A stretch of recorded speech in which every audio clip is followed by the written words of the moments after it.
Hey, welcome back to the TechEd Clubhouse Podcast. I'm your host, Dan Thomas, and I am joined tonight by none other than Scott Holcomb from Crosstown High down in Memphis, Tennessee.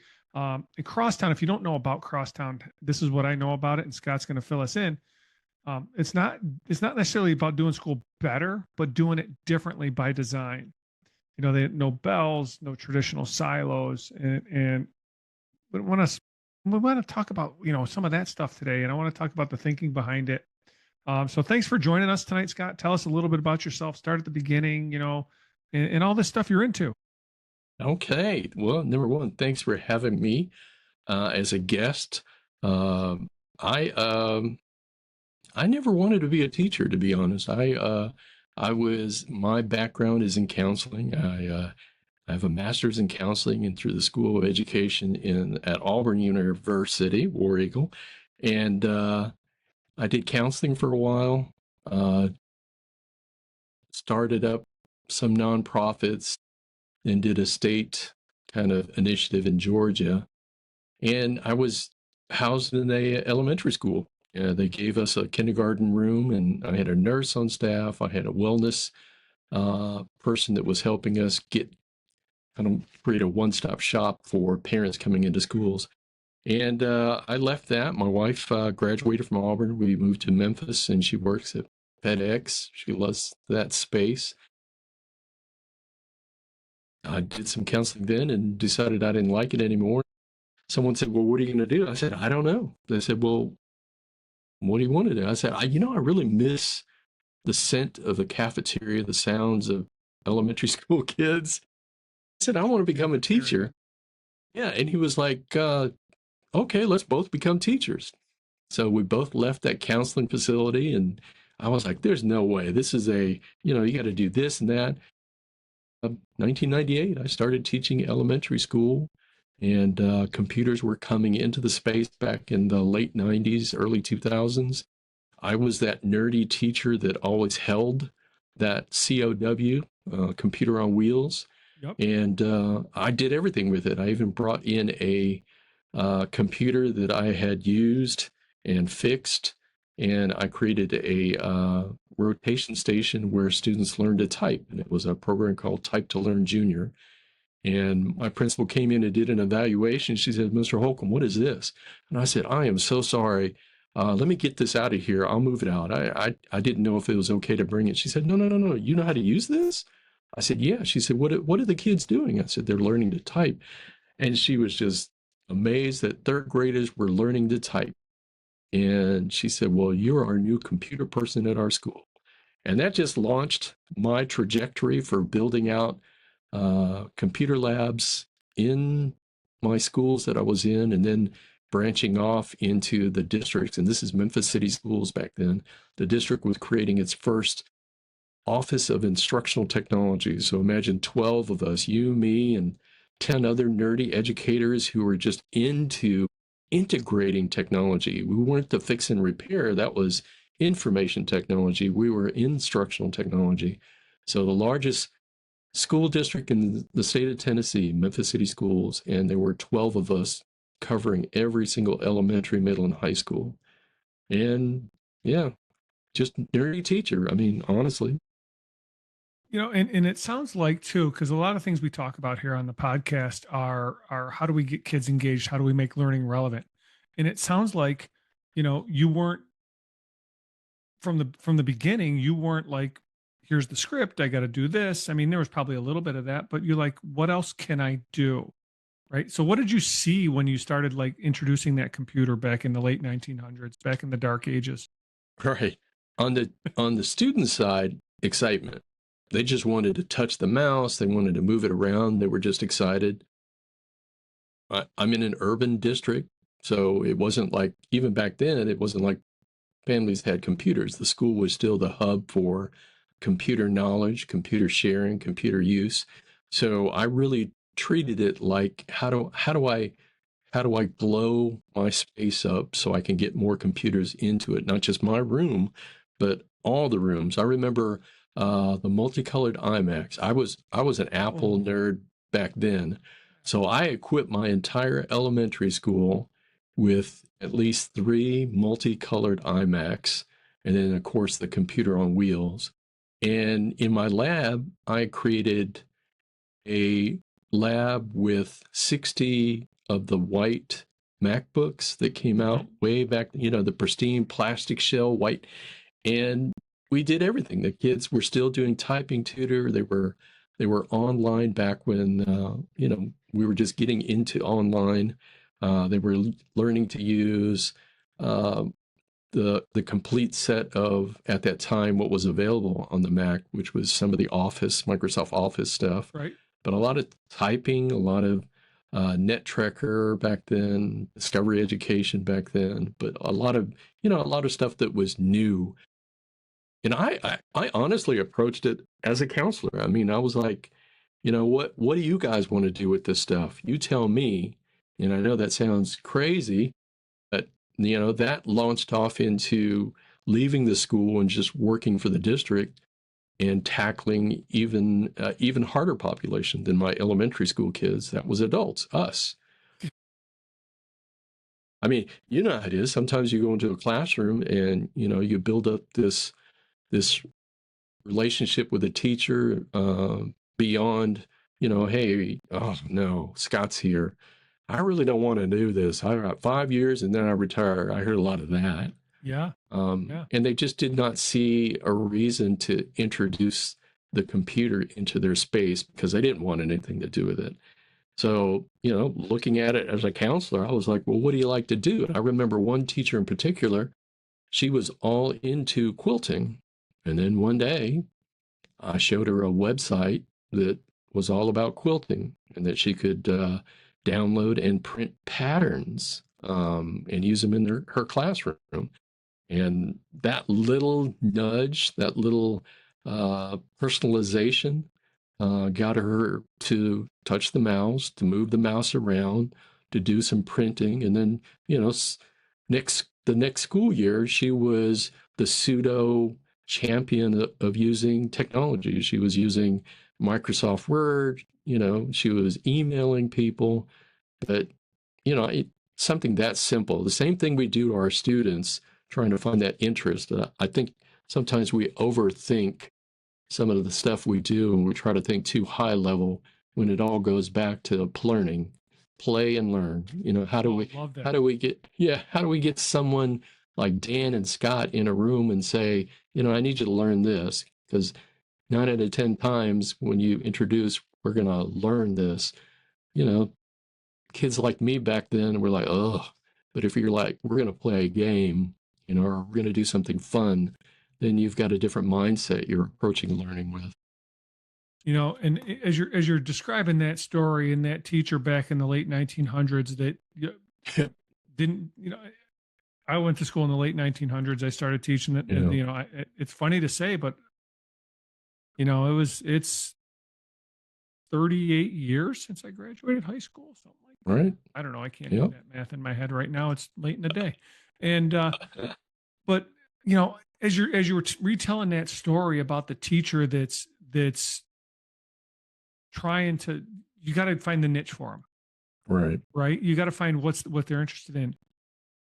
And right. How do you see that kind of like today with AI and all that? I'm glad you said that. That's a great segue, because I was just thinking in my head. I mean, it's the same. It hasn't changed. Right. I introduced AI, generative AI, to my teachers here at Crosstown High School. I'm the director of technology, which that's the title on paper, but I love the term EdTech Imagineer. I'm the lead EdTech Imagineer. I have a lot of nerdy educators like myself who are really high flyers, middle, and then beginners. And I love that collection of different areas of what I want to do. But I introduced it and I showed them ChatGPT, and I could see in their eyes that, that blank area where you type stuff in, that was just, that wasn't enough. That wasn't enough eye candy. So then I introduced them to Magic School AI. And the reason I did that, because I got a lot of blowback from the high flyers. They're like, oh, that's so Right. Low-hanging fruit in the AI world. And I said, yes, but, just like our students, we have to kind of scaffold up to ChatGPT, but we have teachers who look at Magic School AI and they see familiarity in the verbiage, in what they want it to do. I need a parent letter, and it's right there, create a parent letter using AI to help you. Those visual prompts of clicking it, and this is what I needed to do, and walking through that with them lent those teachers' trajectory towards the ChatGPT, the Claude. Right. We actually did a survey, and I'm thinking ChatGPT is still used quite a bit with our teachers. We never blocked it from our students, but we're still wrestling with which one we're saying that we're using. And we know they're using ChatGPT in the evenings because we can see it in the work. Sure. So we're still like all other schools. We're going through the process of, what are we using? What are teachers using? But we're also, here's the cool thing about, and I know I'm jumping around, but here's the cool thing about the space I'm in versus where I was. In the district, it was huge.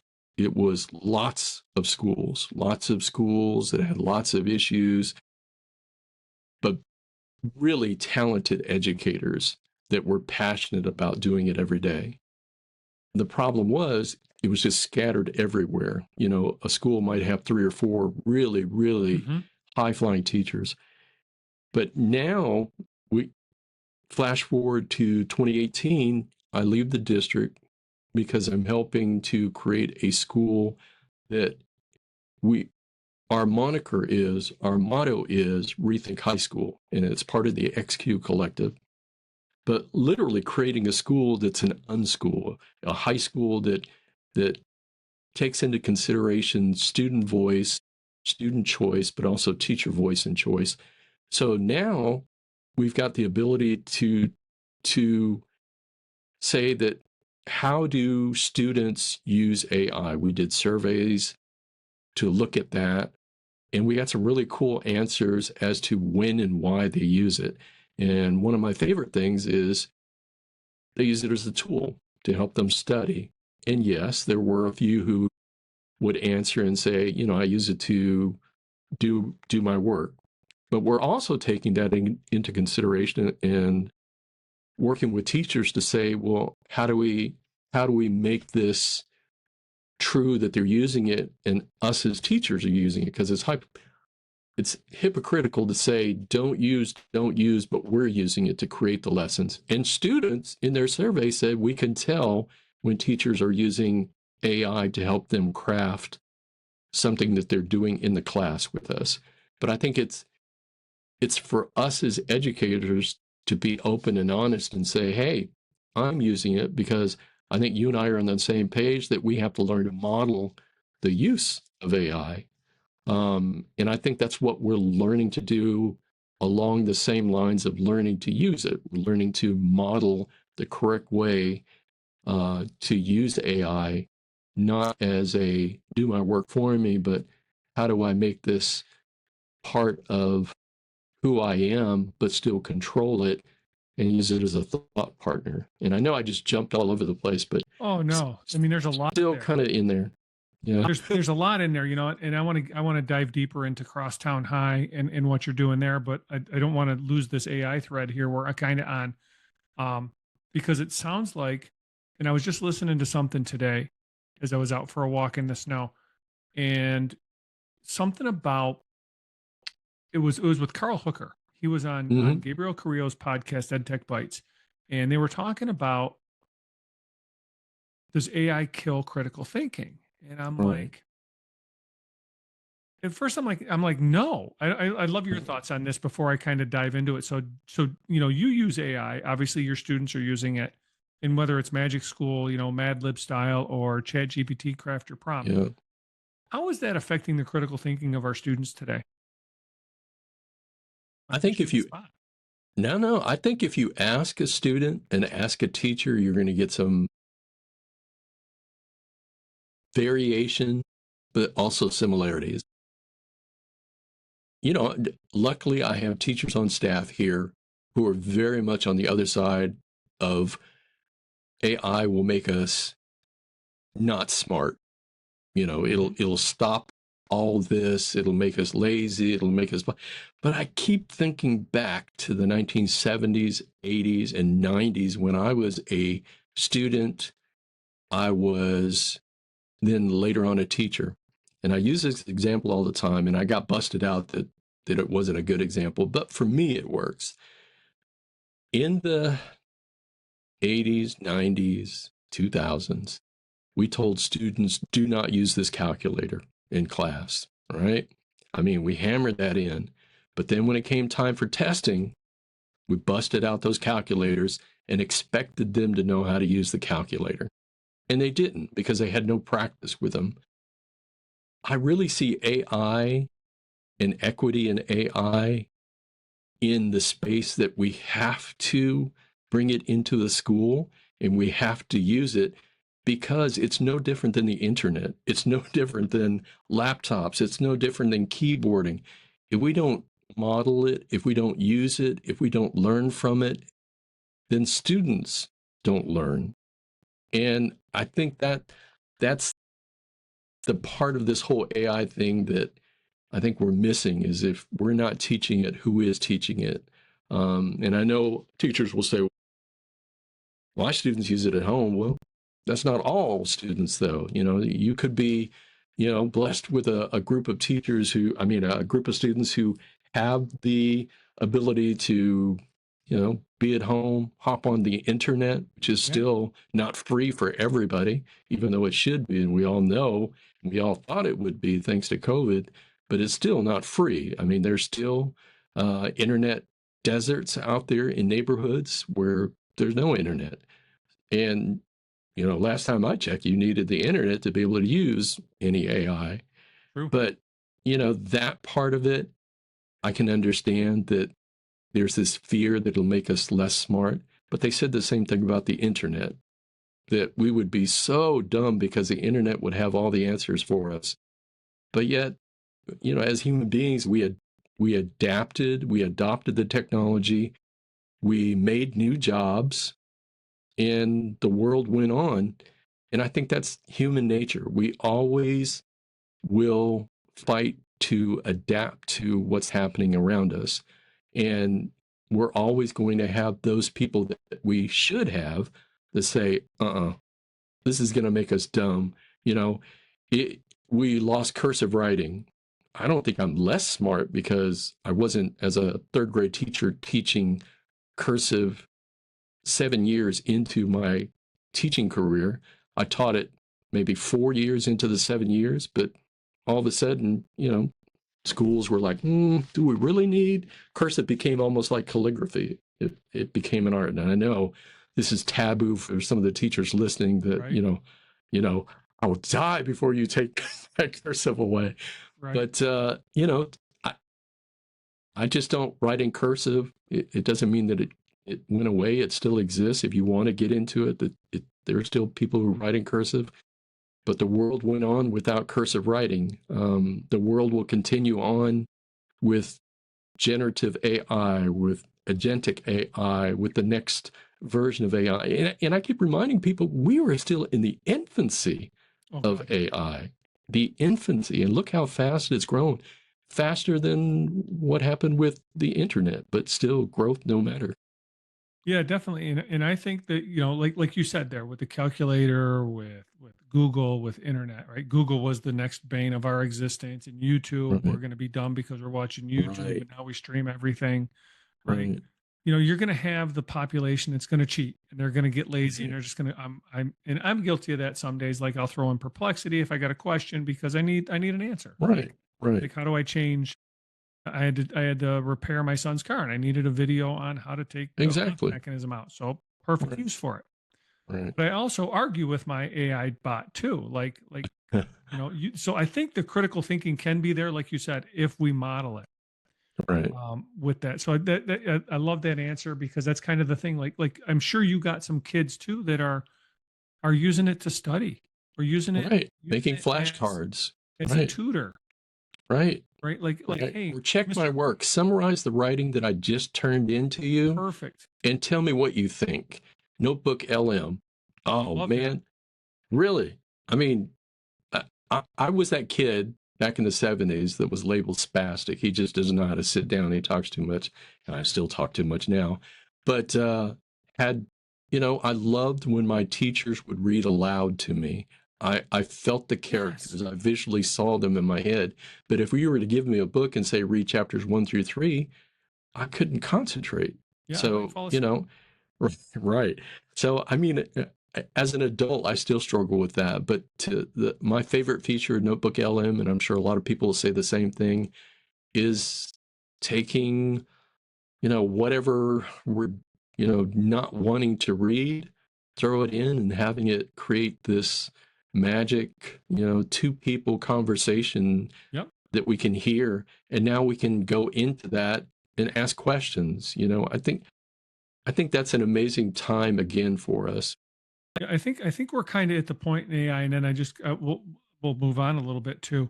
I think we're kind of at the point of AI where it's like, yeah, now what? I think we're at that now what stage where, if you're using it just for efficiency, that's great. And if that's all you do, I mean, that's what Google came out, right? That's why we have Alexa devices and Siri's and all that stuff, right? Right. But there's so much more with it. Because I remember that when we needed to find information, we went to the library. Our parents dropped us off at the library. We had to have some dimes for quarters. We went to the encyclopedia, went to the copy machine, made a copy, and that's what we used to write the paper we were writing. That was our information source.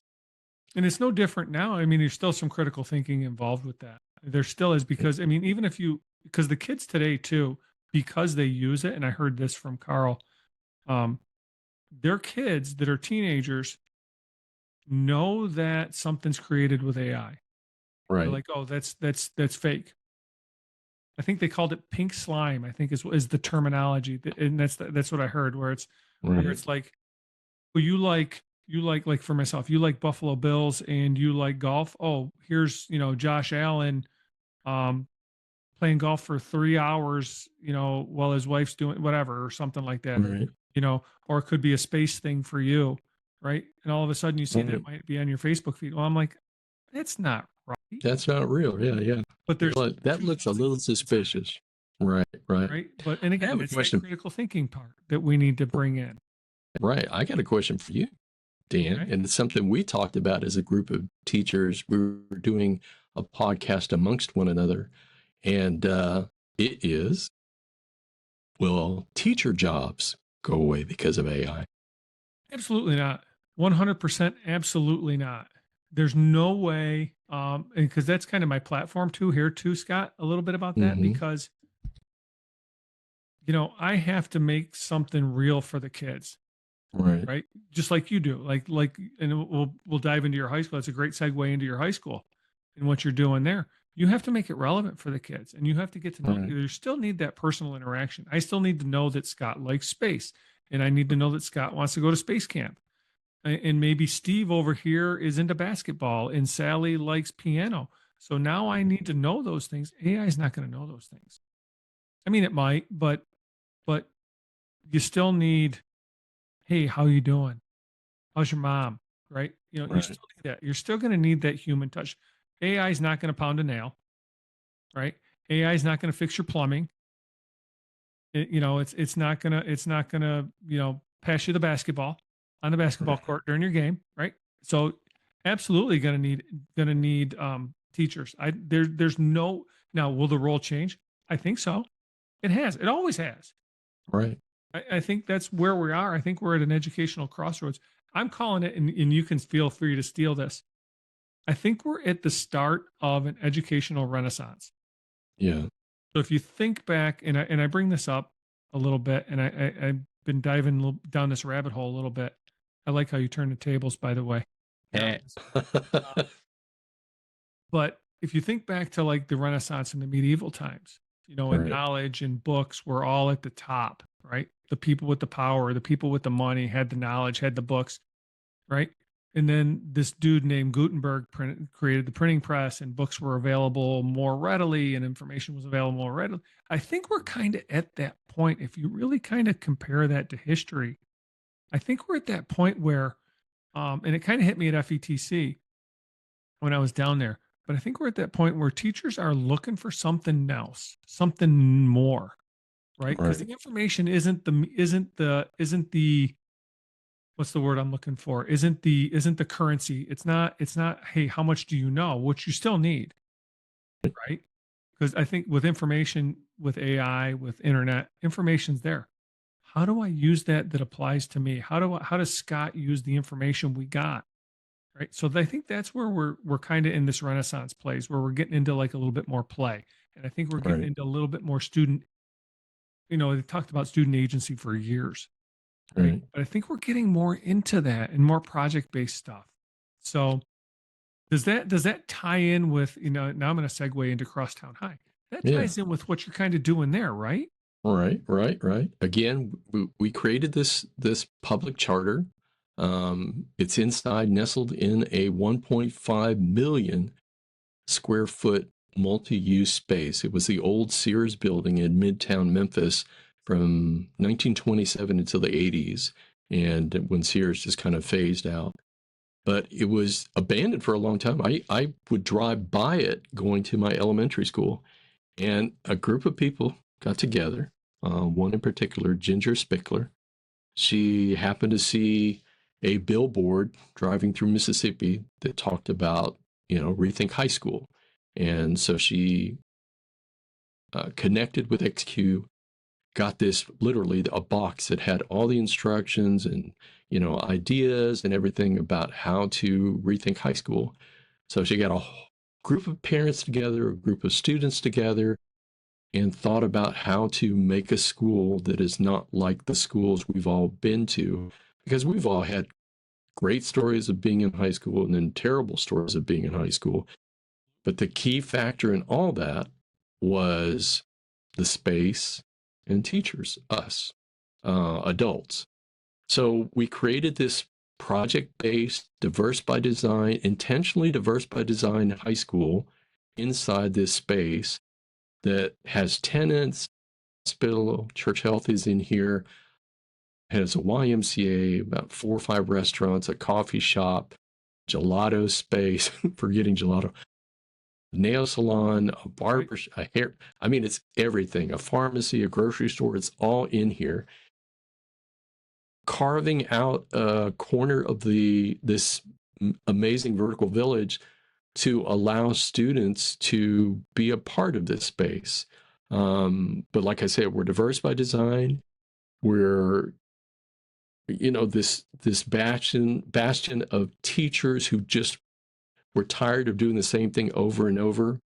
And we're all out there. It's not like our school has this secret sauce about how to do this. It was just getting a collective group of us together, listening to what students wanted in a school, what we as adults wanted in a school, and trying really hard to build a school that will never be final. It will never be completed. It's always growing. It's always changing. It's always iterating. We're always pushing out surveys and saying, what'd you think on the teacher side and on the student side, and then adapting just like you would in a business model. If your product is failing, you make changes. And I think that's one of the powers of us as educators. We're really good at pivoting and making change, because if we weren't, we wouldn't last in education, because stuff happens every single day. But project-based, diverse by design, competency-based, and the most important for me is relationship-driven. We literally spend a lot of time getting to know our students. And some people will say, well, you're a charter school. You get to pick your kids. No, we do a lottery system. We use Schoolmen as our internal SIS. We put zip codes in, we put names in, and we have a wide swath of Shelby County, which is where Memphis resides in. And we have kids from everywhere. So it's the same kids that are in your public school. They just made a choice to come into our space and be a part of our community. And we really have been making and improving that community for 8 years now. We started up in 2018. And I think there are things that we do great, and there are things that we're still learning and improving on, but we're never going to say, well, we're done, we're good. This is what we decided to build, because that's inherent in rethinking high school. You're constantly rethinking high school. Well, your customer is always changing too, because you're graduating kids, right? So you got, and they're high school kids, so you might not have the same Johnny from Monday to Tuesday, because they're high school kids. But yeah, I mean, I love that fact that you're taking that model, like we're growing, we're changing to meet the needs of the kids that are in front of us. Right. And so what are, you talked about relationships, but what are a couple other things that maybe you can pinpoint, maybe and again, your model wouldn't necessarily work in, if it's might not work in Chicago, it might not work here in Jamestown. It might, because the kids are different, the climate's different. Right. So you can't cookie cutter it. But what are some things underneath the surface that you guys are kind of doing that, aren't like these big flashy things, but make all the difference? I mean, you talked about relationships. Is there any other things? Relationship, listening to students, asking them what they want to learn, how they want to learn. And it's not like we're not doing math, science, history, APUSH. We do all that as well. But what's the delivery like? How are we doing it? When are we doing it? Does our schedule work? Do we need to make adjustments? And we're always looking at what are other schools that are innovative doing? Because I think and when you said that it may not work, I think that's the thing that we tell ourselves, but yet I would say that it would work, because the key element of making it work is what you and I are doing right now: talking, thinking, listening. And sometimes when you've got this big machinery, and again, I spent 20 years inside Memphis City Schools. It's an amazing school district, a lot of innovation happening, but it's just huge. And then when you shift from, and I had to take almost a year to shift mindset from being worried about all the schools in the district as an instructional technologist to just reminding myself that I'm at one school now. That was a huge shift. It sounds like it'd be easy, but it's like going fast and then understanding that you can still go fast, but you don't have to go that fast. And taking time to get to know teachers and asking them, how are you doing today? What's working, what's not working, how do we change it? And I know some people will say, well, that's what all schools do. No, it is not. And we all know that as educators. That's why when school districts have that period where you can jump ship and go to a different school, we do that. We're always looking for the space that we fit in. And I think that's a cool thing about Crosstown, is we don't have a lot of teacher turnover, because we really do make it a point to not only listen to students, but listen to teachers. Now, that doesn't mean that you get to have, 4 hours of hanging out, in your class with no students. You still got to teach, and you still got to hustle, and you still got to work. But something simple like, faculty meeting is not going to be 2.5 hours long because me as a school leader decided that I just need to talk for 2.5 hours. We really try to whittle it down to 30 minutes, 45 minutes, and we stay true to that. We don't constantly get on the intercom and disrupt the environment, because teachers said they hated that in the schools. So we use something powerful and silent called Slack. You can put it on your desktop computer, you can put it on your laptop, you can put it on your mobile device.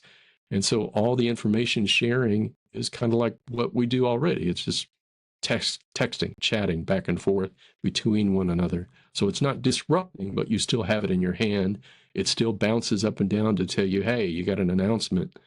But something like that, listening to teachers and saying what can we do to make it better. So it sounds like, and this is kind of another one of my things why I wanted to have you on. It sounds like you let the teachers be professionals. Right. You let them be teachers, right? They're Right. not Right. reading a script. They're not like, you got to be here at 7:45. I mean, there's still some contractual things. Yeah. Absolutely. Right. But it Yeah. sounds like, if I was in your building and I'd like come up, "Hey, Scott, this block scheduling is really not working for this. Can we?" And they're like, "Yeah, let." It sounds like that's going to happen. Or, "Hey, I want to Let's try rethink this. it. Right. I want to try this project to teach geometry. Right. I want to Right. go. I Right. want to go outside, or I want to go over to the Y and do something in the Right. pool, or Right. whatever it is, type of thing." And it sounds like you give the teacher some freedom to actually make the stuff relevant to the kids that are sitting there. Which All right. We have a teacher who's really interested in rock climbing, and being outdoors. So, we gave him full autonomy to create a class that involves, he's a math teacher, and inside that math teacher super brain of his, he's adding in elements of math into his camping climbing classes that he does. And then, the final exam for the classes is we go on a camping trip that's a weekend camping trip, and we do climbing. So the students head out of school space towards the end of the day before school lets out, and they go practice their climbing skills at a local climbing club called Memphis Rocks. And, and it's not like we have tons of money. It's not that at all. It's making connections with the community that we're part of and saying, we want to take kids into a climbing course and getting them certified as climbers. How do we do that with little or no money? And somebody will help you. I mean, it always has worked that way. It's just sometimes closed mouths don't get fed. It's the if you're passionate about something, as a super teacher, super nerdy teacher, as a super creative teacher in a school, you're going to do it. You're already doing it. What we did was make a space for all of us that think like that and do like that to be together. And that is the superpower of Crosstown High. Those of us that were already doing it at our schools, now we're all in one space. And this school has become an amazing incubator for whatever you want to do. I mean, we're always asking teachers, what do you want to do? Not just teaching, but what do you want to do? We sent a group of teachers on a sabbatical. You come up with, we had guidelines, monetary guidelines, length of time guidelines, but you pick where your passion is in education and where do you want to go to learn to be more of a super educator. And so we had teachers who took the time and effort to find who they wanted to become as educators and how they could get there. And I think that just solidified a lot of, well, I'm staying here. Yeah. If I feel like I'm heard and I feel like I can be who I want to be, then I'm happy. It's not just the money. We used to have those conversations in the large district. If we were to pay teachers, $20,000 a year more, would they be better teachers? I don't think they would, because, but yeah, some would probably be excited and have less of a burden at home. I 100% agree with that, because we're all paying bills, but we're already out there. We're the teachers that are already having fun with our kids, learning our kids, doing the things, being teachers, I know that sounds corny, but we're out there. I see them all the time. I'm always amazed. Like you said, we're at FETC. I'm always looking at the teachers who are together in the corner, just laughing, talking about what they do at their school, sharing that information back and forth. And it has nothing to do with technology. It's us learning how our schools operate, how our leaders complimenting our leaders or complaining about our school leaders and wanting a change, or, I got so many offers of, can I come to your school and work? I said, well, you live here and our school is in Memphis, Yeah, definitely. Uh-oh, we froze a little bit there. too. We're all trying to find a space where we feel connected to one another to continue to do good work. No different than students. No different than students. Absolutely. And we're running low on time, but I wanted to Sorry. bring in real quick, and because there's a rocket in behind you, Yeah. and we talked before, Right. Space Camp. Tell us about Space Right. Camp, how somebody could get involved with Space Camp if they're interested. Right. 82, I think, is when Space Camp started in Huntsville, Alabama. I know there were some offshoots. There's one in Florida, one in Turkey. But Space Camp in Huntsville is at what used to be called the Alabama Space and Rocket Center. It's now the U.S. Space and Rocket Center. And I know there's lots of teachers listening who are saying, yes, I went to Space Camp, or I wanted to go to Space Camp, but I get that. I was enamored by anything aviation, anything space. I was born in 1967 as the son of a military kid, and we moved all over the world. My mom is Thai. My dad's this blonde hair, blue-eyed Iowan, and dragged me all over the world with my brother, and I was just so into aviation. And he retired in Huntsville, Alabama. And that's when I found out there was a museum dedicated to space exploration. So I was there all the time. Matter of fact, I got a job there and worked in the Space Dome Theater. It's now a planetarium, an amazing planetarium.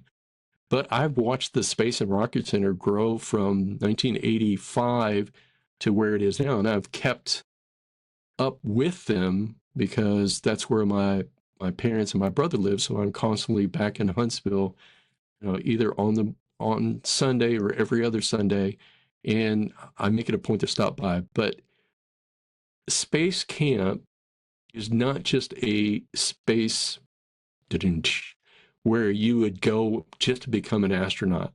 There are plenty of people who become doctors, lawyers, scientists, educators, you name it. What it is a space where magic happens for those students, those young folks, and I mean young at heart, young at age, get together and find joy in the same thing that we all nerd out on: space, moving forward, aviation. You've got Aviation Challenge, which hits that aviation nerd in each of us. You've got Space Camp, you've got Space Academy, you have Advanced Space Academy, and really cool is the Educator Space Academy programs that they have. There are family space camp programs where you could take your kids and you be a part of that. But the coolest thing for me as an educator is the amazing work they've done to build out their education component to make us, the science teachers, the math teachers, the computer science teachers, the robotics teachers, the drone aviation centric, all better educators, because you can come be a part of learning, what it's like to be an astronaut in kind of a pseudo astronaut way. What's behind me is the training center floor. And thanks to some amazing people that have continued to help the Space Camp program grow in all directions, we've got a new training center that's being built right now that started a couple of months ago. And it's just amazing that this is going to be an even more immersive space for space for students, for educators. And Jared Isaacman, who is now head of NASA, was a Space Camp alum himself. And that's what I mean. There are so many people around this planet that have connections at the Space and Rocket Center in Huntsville, Alabama, that changed their trajectory for their life. I mean, literally. Some became astronauts, some became politicians, some became educators, musicians, artists, doctors, lawyers, etc.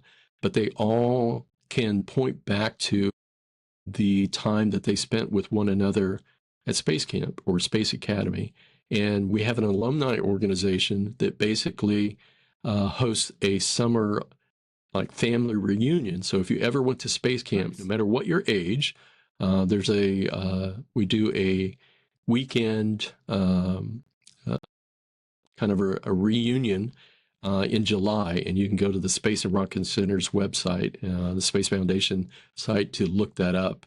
Or you can always email me. I mean, I went to FETC, and I put on my, I think for Amber Trout at the Magic School AI space, I went and I wore my flight suit. You know, I'm always nerdy proud to don that, royal blue Space Camp flight suit. At TETC, the Tennessee Education Technology Conference, I did a session about my growth as a nerdy teacher to a edu leader in the space, and I wore my flight suit for that presentation because it was also about getting more teachers connected to the Space Camp program or Space Academy program or Aviation Challenge program. All amazing programs. But yeah, if you're interested, definitely look me up. I am always throwing stuff out on my Instagram handle. The Instagram handle is Hideo Takamine. And for those of you who want to bird walk, if you look up in IMDb, look up Scott Holcomb, Space Camp, you'll see that Hideo Takamine.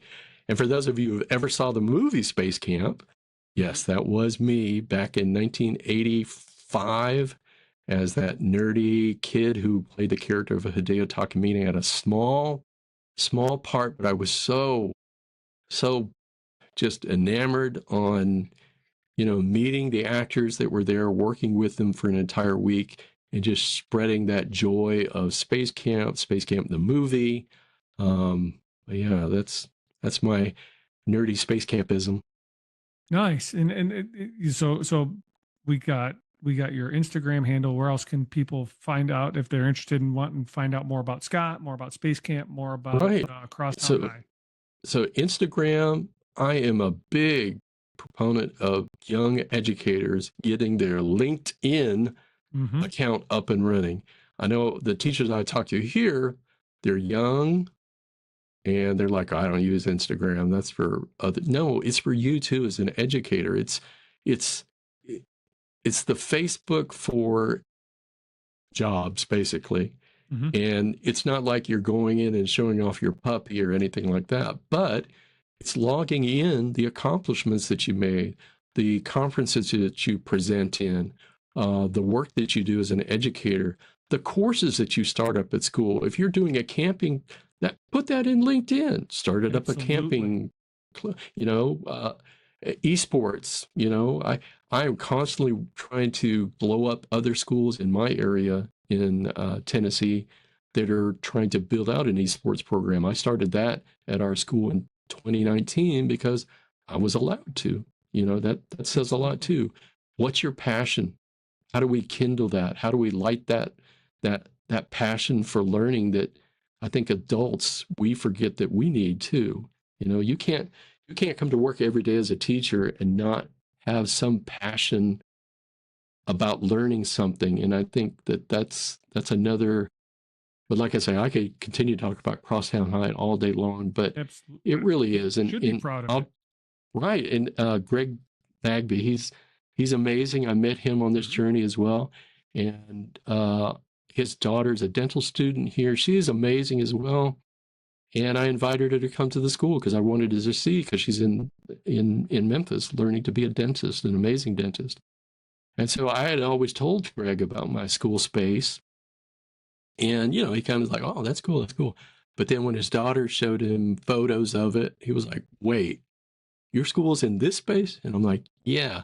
Me saying 1.5 million square feet of vertical village does nothing until people show up to the space, and they are just amazed that you all have built a school, a learning space within this space. And yes, we continue to improve on it as well.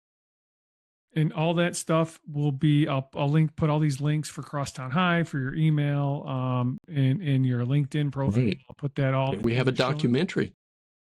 I'll put that all in the show notes so that people can get on that. Yeah, you shared that with me. That was amazing. Scott, great conversation. Looking forward. I need to come down for a visit now. Yes. So thank you for spending some time with us today. Oh, thank you, Dan. Seriously, thank you for all the work you continue to do. I think that's another podcast. The those of us who are not always presenting at a conference, but doing amazing work. We're in the grind. We signed up for it, and we're doing it every day. But I really think there's a lot of us, so many of us out there that are just kind of the quiet ones that are doing amazing work that we need to to glow up. But yeah, LinkedIn, Instagram. If you see me at a conference and I happen to have a flight suit on or a jacket, I was proud to become part of the Space Camp Hall of Fame class of 2016, thanks to being in that movie. We're always looking to induct amazing educators, scientists, astronauts, politicians into the Space Camp Hall of Fame. But if you're interested in all that and you want to learn about our secret sauce, which isn't a secret sauce, about building out an amazing space for learning, then look me up. And again, Dan, thank you for all the work you do. My pleasure having you tonight, Scott. Thanks again. Thank you, everyone.